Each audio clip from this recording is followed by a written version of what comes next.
ایک بہت مشہور ڈاکٹر تھا، میں نے واقعہ کتاب میں پڑھا.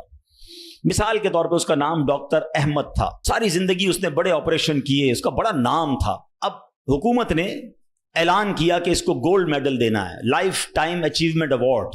پوری زندگی اتنا کام کیا، اس ڈاکٹر کو ملک کے دارالحکومت میں بلایا جائے گا اور ایک بڑی تقریب ہوگی اور اس کو گولڈ میڈل دیا جائے گا. ڈاکٹر بڑا خوش کہ اتنا بڑا ایوارڈ ملنے والا ہے. ڈاکٹر صاحب نے فلائٹ بک کی، جہاز میں بیٹھے. جیسے ہی جہاز اڑا تو کچھ دیر کے بعد موسم خراب ہو گیا اور جہاز میں کوئی پرابلم ہو گئی. تو جہاز کو راستے میں کسی چھوٹے سے ایئرپورٹ پر اتار لیا گیا.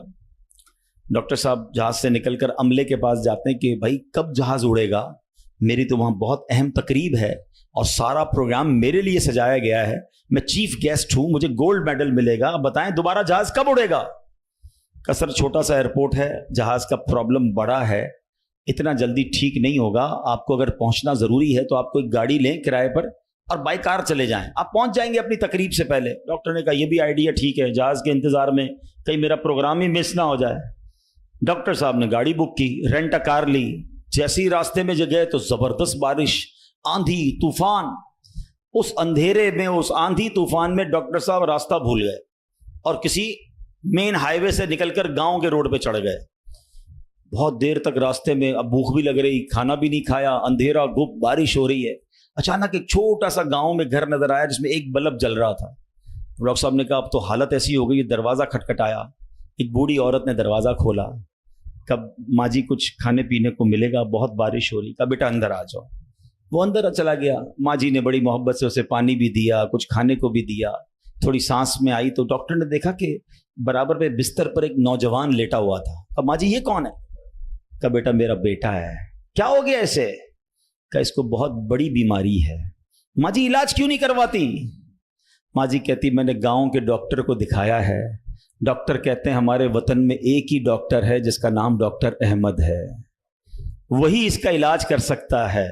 مگر بیٹا میں غریب ماں ہوں، میں اپنے بیٹے کو کہاں سے ڈاکٹر احمد کے پاس لے جاؤں؟ نہ پیسے ہیں نہ کرایہ ہے. بس روز اللہ سے دعا کرتی ہوں اے اللہ تو کارساز ہے، میرے بیٹے کو شفا دے دے یا ڈاکٹر احمد کے پاس پہنچا دے.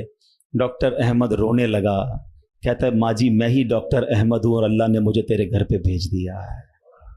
جہاز کا خراب ہونا، چھوٹے ایئرپورٹ پر اترنا، رینٹ کار لینا، راستہ بھول جانا، کسی اور گھر پہ نہ رکنا، اسی جھونپڑی کے کنارے پر رکنا اور اس گھر میں جانا اور اس مریض کا علاج کرنا.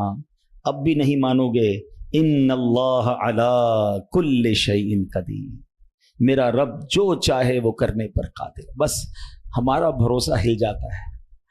ہم سمجھتے ہیں دنیا والے ساتھ دیں گے، ہم سمجھتے ہیں دنیا والے مسئلہ، ارے دنیا والے تو دکھ ہی دکھ دیتے ہیں. اپنا پرابلم بتاؤ تو ہنستے ہیں.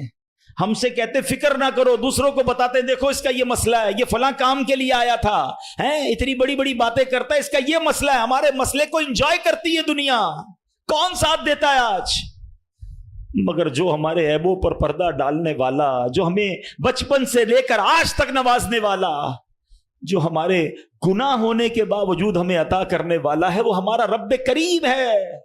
ارے جو ہماری ماں سے زیادہ ہمیں چاہنے والا ہے، ہم اسے کیوں نہیں پکارتے؟ اس کی طرف توجہ کیوں نہیں کرتے؟ حالانکہ اس کی رحمت تو اس کے دروازے کھلے ہوئے ہیں، وہ تو دینا چاہتا ہے. مگر کاش جو توجہ ریکوائرڈ ہے، جو